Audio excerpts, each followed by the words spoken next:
bem-vindos a mais um Conexão Ibérica. Este é o seu programa semanal onde apresentamos as principais notícias dos últimos 7 dias, tanto em Portugal como em Espanha. Para mais um programa, tenho comigo o meu colega Pablo González. Olá, Pablo, tudo bem?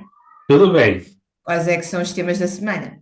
Bueno, la primera es que Luis Montenegro y Pedro Sánchez demandan inversión de la Unión Europea en alta velocidad entre las capitales europeas. En segundo lugar, Portugal cambia de embajador en España dentro de un amplio movimiento diplomático impulsado por Montenegro.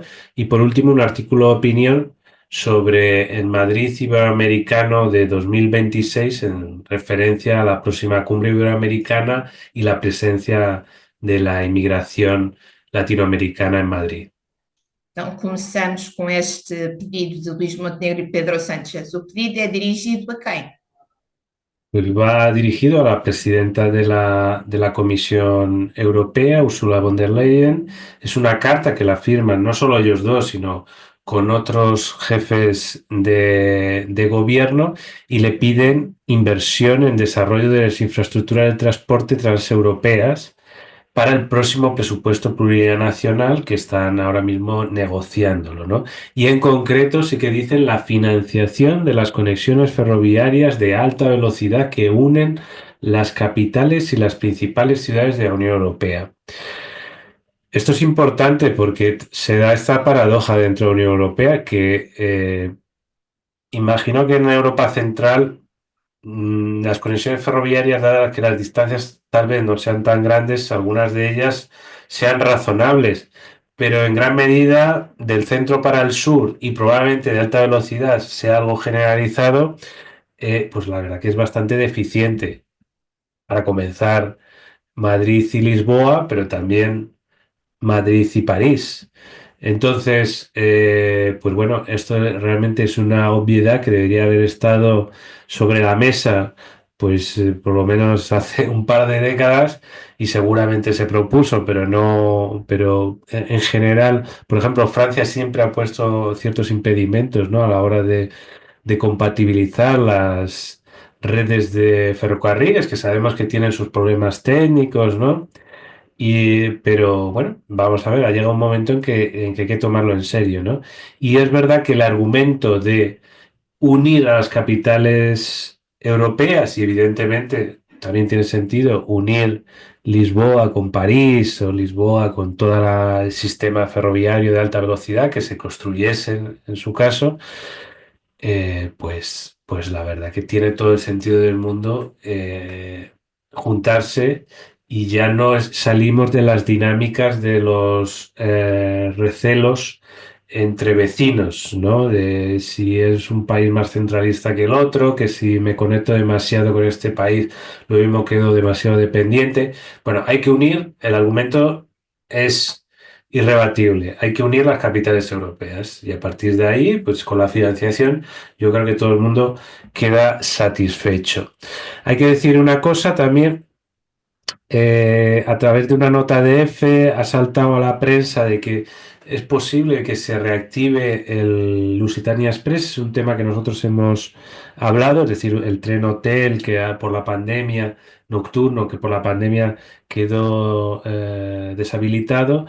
Esto lo que sabemos y hemos podido confirmar es que todavía está en negociación, es decir, no hay fechas del primer semestre del 2025, como se dice en algunos medios que se han emocionado un poco. En realidad esto proviene de que en noviembre la Asamblea de la República instó al gobierno, y esto no es vinculante, a que se reactivara ese servicio de tren o uno similar para el primer semestre de 2025. Lo que sabemos es que están en conversaciones y evidentemente dentro de eso están las modificaciones en la ruta del tren, su horario y la rentabilidad del mismo. Todo esto tendrán que decidirlo.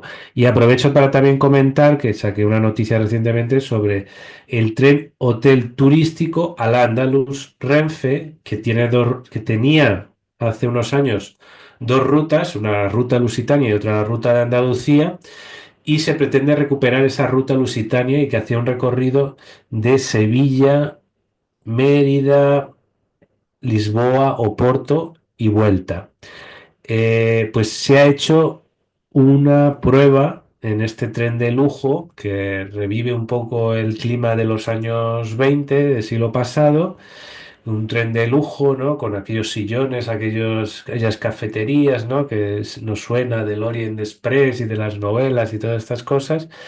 Pues bien, ha hecho una prueba para ver si el sistema de señalización y técnico en Portugal pues sigue siendo compatible con el tren y tal, y todo ha ido bien. Todavía no hay fechas de reactivación, pero en principio esto en apariencia se va a reactivar en los próximos meses, e imagino que para la propia próxima temporada turística. Ok, então não temos ainda data para a reativação do Ala na Luz, mas temos data para a entrada do novo embaixador português em Madrid? Es algo inminente, pero todavía no lo sabemos. Es decir, ya lleva tiempo despidiéndose y nosotros, de hecho, lo sugerimos en un momento dado, lo predecimos por las actitudes que veíamos del embajador. Ya estaba recogiendo premios, ya estaba un poco de salida.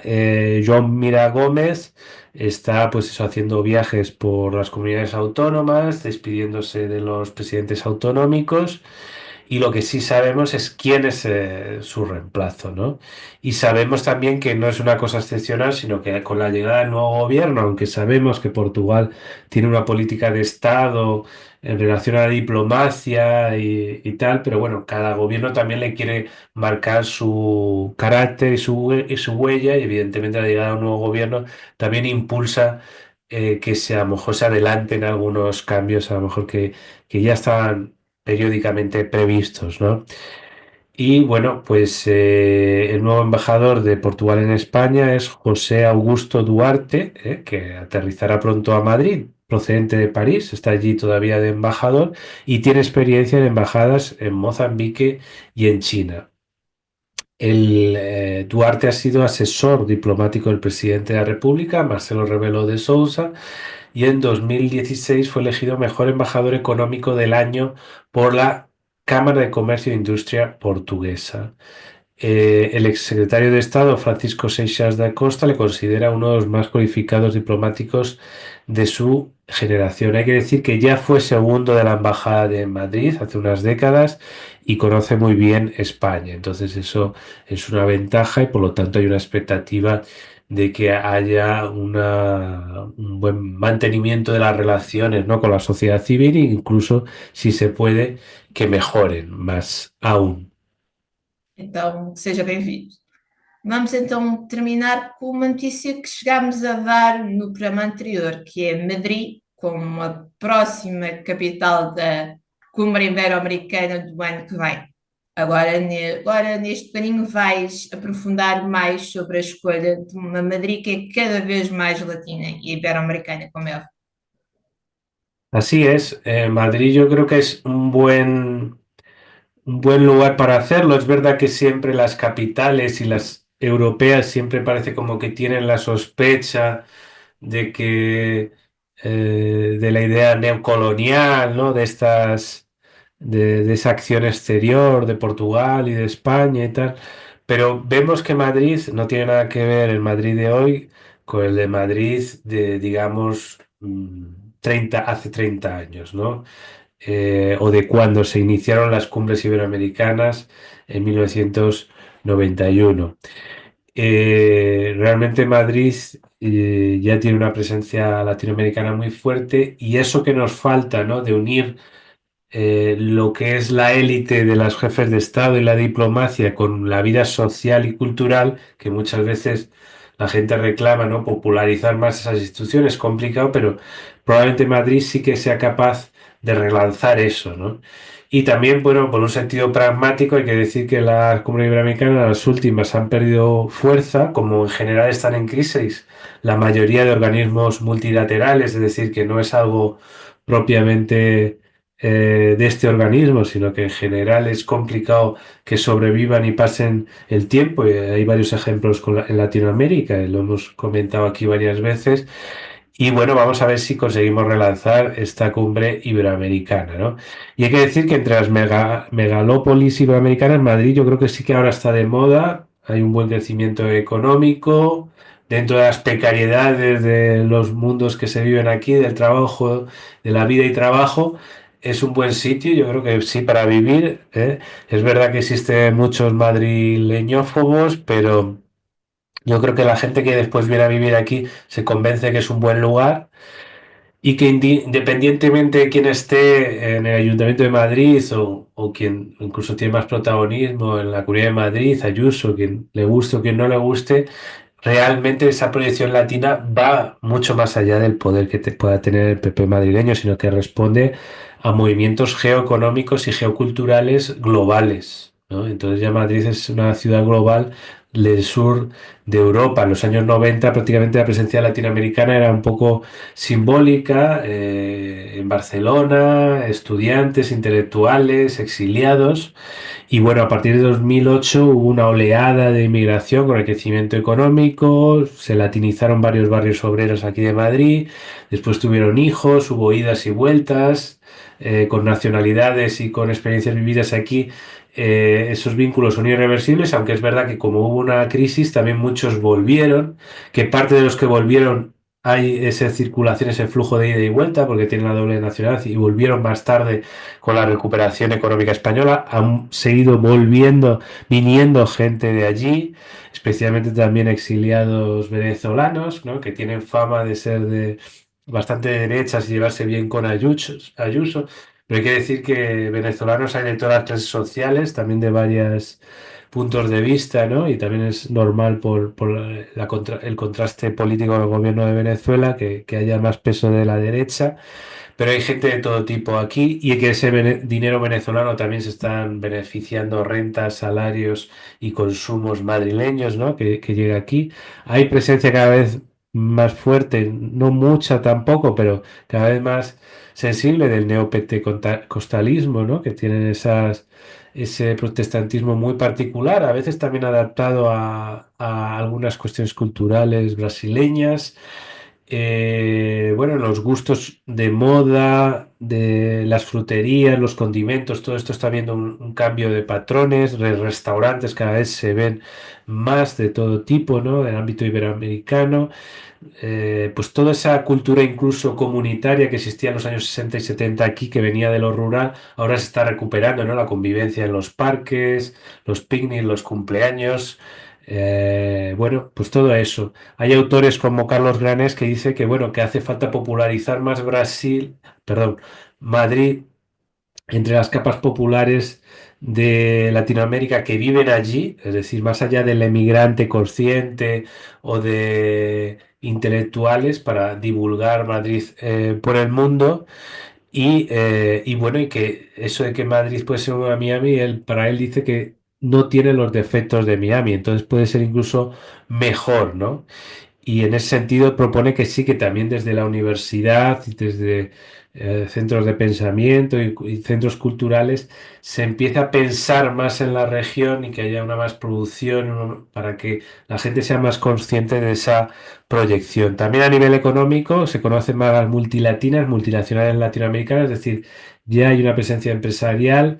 América Latina es el cuarto inversor en España y bueno, pues ese dinero también fluye para un lado y para otro. Sabemos que hay en España 1,5 millones de inmigrantes iberoamericanos, probablemente sea más, probablemente ya esté en el 1,700,000. Y en 2025 por el censo sabemos que hay 1 millón de latinoamericanos en Madrid. Entonces, bueno, pues mira, esto ya es un ejemplo. Y bueno, en nuestro equipo del trapecio también tenemos también ejemplos de familias mixtas y hijos mixtos también en el mundo brasileño, madrileño, lo que, pues bueno, consolida, ¿no? Más esa vocación madrileña e iberoamericana, una vocación de integración y liderazgo regional y esperemos que 2026 sea una oportunidad para el relanzamiento, el fortalecimiento y la renovación del sistema iberoamericano. Bueno, hasta aquí mis tres temas. ¿Cuáles han sido los tuyos, Andrea? Começamos com uma reunião preparatória que aconteceu aqui na Embaixada de Lisboa, do Brasil, em Lisboa, tendo em vista a próxima Cimeira Luso-Brasileira. Passamos para a Real Federação Espanhola de Futebol, que tenciona gastar 540 milhões de euros para a renovação dos estádios vão apresentar para o Mundial de 2030. E para terminar, também na capital portuguesa, Aga Khan, quarto, o líder dos ismaelitas, morreu aqui. Portanto, já foi o funeral e já temos aí tudo um sucessor. Muy bien, pues vamos con esa cumbre luso-brasileña, esta vez con un nuevo gobierno en Portugal. ¿Qué se está preparando? Exato, então a Embaixada do Brasil aqui em Lisboa recebeu uma reunião, podemos dizer, preparatória para esta cimeira que vai acontecer dentro de mais ou menos uma semana. Bem, na cimeira, primeiro vamos começar, que vai acontecer em Brasília, no dia 19, e vai juntar figuras como Lula da Silva, Luís Montenegro, Marcelo Rebelo de Sousa, que vai fazer uma viagem oficial, provavelmente a sua última visita oficial como presidente da República de Portugal a um país que tem uma forte ligação familiar com ele. Ele vai estar no Brasil de 16 a 20 de fevereiro, mas no dia 19 vamos ter esta cimeira, que vai ser a 13ª entre os governos de Lisboa e de Brasília. Mas antes da dita cimeira, houve uma reunião preparatória aqui em Lisboa que juntou a embaixada e o embaixador com vários líderes da comunidade brasileira no país e representantes associativos. Bem, nesta reunião, para além do embaixador apresentar aquele que será o plano da reunião, acredita-se que se vai chegar a cerca de 20 acordos, vão estar envolvidos cerca de 10 ministros, vamos ter acordos desde a justiça, à cooperação policial, à saúde, vai tudo se falar sobre a possibilidade de haver uma representação da Fiocruz aqui em Lisboa, também já demos anteriormente esta notícia no Altrapézio, mas para além disto, são temas que já estão mais ou menos tratados. A comunidade apresentou as suas queixas e preocupações que pretendem ser levadas a jogo nesta cimeira. Para além da xenofobia, que é um tema infelizmente sempre em destaque, a comunidade também queixou-se de aspectos diversos como a demora burocrática para tratar não só da regularização da residência aqui em Portugal pela AIMA, como aqueles já estão em Portugal, mas querem mudar as moradas, têm a tratar essas coisas mais burocráticas, têm aqui para filas às 3 da manhã para serem atendidos às 8h30 com sorte. Isto é dado nos meios de comunicação social. Também temos no caso do ensino também uma queixa feita pela comunidade várias vezes. Estudantes brasileiros que concluem o ensino no Brasil com exames do Enem tudo feitos, chegam a Portugal, querem continuar os estudos no ensino superior, mas não há equivalência, ou seja, têm que repetir os exames em Portugal. E pessoas já diplomadas no ensino superior, mas que demoram a ver os seus diplomas universitários reconhecidos cá em Portugal. Segundo este último aspecto, os diplomas universitários, os governos, tanto de um país como de outro, dizem que o reconhecimento dos diplomas tem que ser feito pelas respectivas universidades onde o aluno estudou. Bem, estes foram alguns dos temas que foram levados à discussão na Embaixada e que serão apresentados na Cimeira. Como disse, vai acontecer já no dia 19, em Brasília. Vai juntar os líderes de ambos os países, mais 10 ministros, e é a 13ª vez que existe esta cimeira bilateral ao mais alto nível.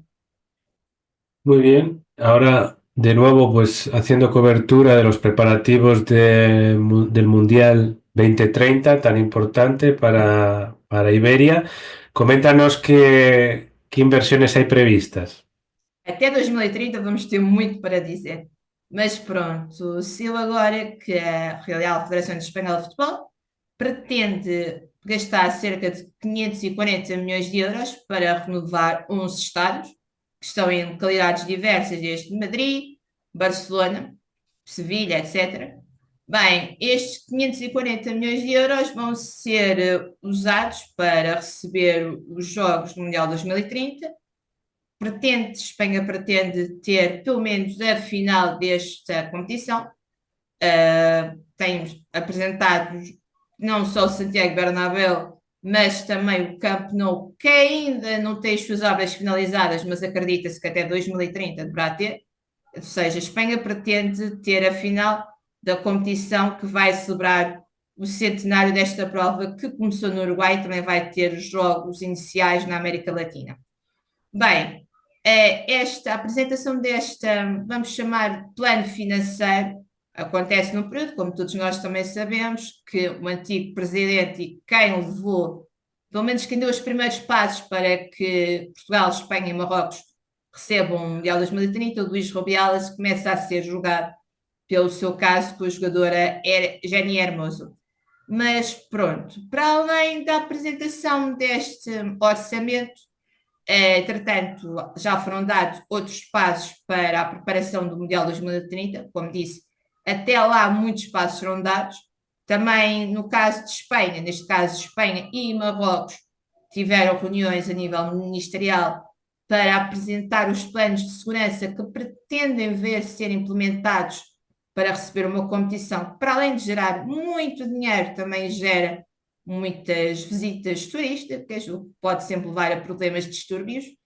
E no caso de Portugal, também podemos associar ao Mundial 2030 e também com Marrocos, os ministros da Justiça chegaram a um acordo de uma maior cooperação judicial entre os dois países e também que se pretende juntar Espanha a este, vamos chamar, bolo judicial que estará ativo até ao fim do Mundial 2030. O que também é um facto curioso é que esta nova cooperação judicial entre Portugal e o Reino de Marrocos foi anunciada no momento em que se finaliza a captura de 5 fugitivos que fugiram da prisão de alta segurança de Val dos Judeus, notícia que tínhamos dado aqui no Conexão Ibérica há cerca de 5 meses. O primeiro dos fugitivos foi capturado em Marrocos, os últimos dois, que são considerados e todos os mais perigosos, em Espanha, e esta extradição será, vamos dizer que facilitada, ainda não aconteceu, mas será facilitada com este novo acordo que liga os dois países e que é mais um passo preparatório para o Mundial de 2030. Muy bien, y por último, el líder de los ismaelitas murió en Portugal y se conoce poco en España el gran poder de influencia que tiene, ¿no? Sim, exatamente. Então, HK, que era HK IV, estamos a falar de uma comunidade de muçulmanos ismaelitas que em todo o mundo tem cerca de 15 milhões de crentes, de fiéis, ou seja, é como se fosse um Estado, mas sem um Estado físico, que tinha em Portugal a sua sede. Em Portugal a sua sede fica em Lisboa, no bairro das Laranjeiras. Existe uma fundação, que é a Fundação HK. Foi nesta fundação e tudo que aconteceu não só o funeral de HK IV, que morreu em Lisboa com 88 anos, na sua casa num outro bairro, que é o bairro de Canessas. Aconteceu aqui o funeral, que juntou não só membros da comunidade ismaelita em Portugal, esta comunidade tem um grande peso, envolve também eles não gostam muito da palavra, mas pronto, quando houve o 25 de Abril, a independência das diferentes colónias, os portugueses que estavam lá e voltaram para Portugal ficaram conhecidos como retornados, ou seja, é uma palavra algo e tudo podemos considerar meio ofensiva, mas muitos da comunidade ismaelita na realidade são portugueses que nasceram em Moçambique, em Angola, nesses países com uma grande influência muçulmana, neste caso muçulmana ismaelita. Bem, para além desta comunidade, que no total tem 15 milhões, participaram no funeral, participou membros do governo de Portugal, desde o Presidente da República até o Ministro dos Negócios Estrangeiros, Paulo Rangel, e líderes internacionais, como o líder canadiano Justin Trudeau, que veio a Lisboa e depois foi até Bruxelas com o encontro com António Costa, onde houve novos acordos, um bocado em resposta às taxas financeiras que Trump pretende implementar, e o rei emérito Juan Carlos também deu um saltinho aqui a Lisboa para se despedir do seu velho amigo. Bem, Juan Carlos e tudo foi apanhado pelas câmaras. Este funeral foi transmitido em direto pela televisão ismaeli, mas também tinha meios de comunicação de todo o mundo à porta. Juan Carlos apareceu e tudo comovido, afinal era um amigo de longa data que tinha partido e com alguns problemas de mobilidade, como todos nós conhecemos. Bem, a Fundação HK, o HK é, para além de ser um título com muita história bastante ativo, ele depois foi trasladado para Sião, no Egito, era e tudo um dos homens mais ricos do mundo, com um grande trabalho social. A Fundação HK está presente em cerca de 30 países, tem a sua sede mundial aqui em Portugal e tudo. Há uns anos houve o jubileu, como aconteceu com a Rainha Isabel II, mas a HK fechou o seu jubileu aqui na cidade de Lisboa e estima-se que deu ganhos à capital de cerca de 250 milhões de euros com as pessoas que vieram celebrar esta data. Bem, e depois também há, ou seja, a sede da Fundação está em Lisboa, mas os seus escritórios estão em Suíça, na Suíça, em Genebra, onde também trabalha a Infanta Cristina, e onde trabalha o novo sucessor, ou seja, o novo Aga Khan, será, neste caso é Aga Khan V, entretanto já tomou posse, vai Reino, seu nome próprio, pretende continuar, entretanto também já foi recebido pelo Presidente da República, Marcelo Rebelo de Sousa, pretende continuar o trabalho que o seu pai fez nos últimos mais de 50 anos, trabalho que vai não só no apoio social, tanto à comunidade ismaeli, mas como aos mais desfavorecidos. Ele morreu, mas está a construir uma academia de ensino universitário aqui na zona de Cascais. A nível cultural, dava dinheiro para adquirir várias obras de arte de autores portugueses, mas que estavam por algum motivo no estrangeiro, atribuía bolsas de estudo em todos os países onde esta comunidade está presente e também tem feito um trabalho notável na área da saúde. Ou seja, e tudo quando aconteceu aqui a pandemia de Covid-19 com a compra de máscaras ou quando se começou a introduzir o uso de robôs nas cirurgias nos hospitais do Serviço Nacional de Saúde, muito foi fundado ou financiado, neste caso, por HK, que morreu em Portugal com 88 anos. Muy bien, pues muy interesante conocer esas historias que son en buena medida desconocidas, por lo menos por aquí, por Madrid. Bueno, pues hasta aquí. Muchas gracias, Andreia. El repaso semanal de las principales noticias de España y Portugal, en español y en portugués. Ya sabéis dónde encontrarnos en redes sociales y YouTube. Hasta la próxima semana. Até a próxima.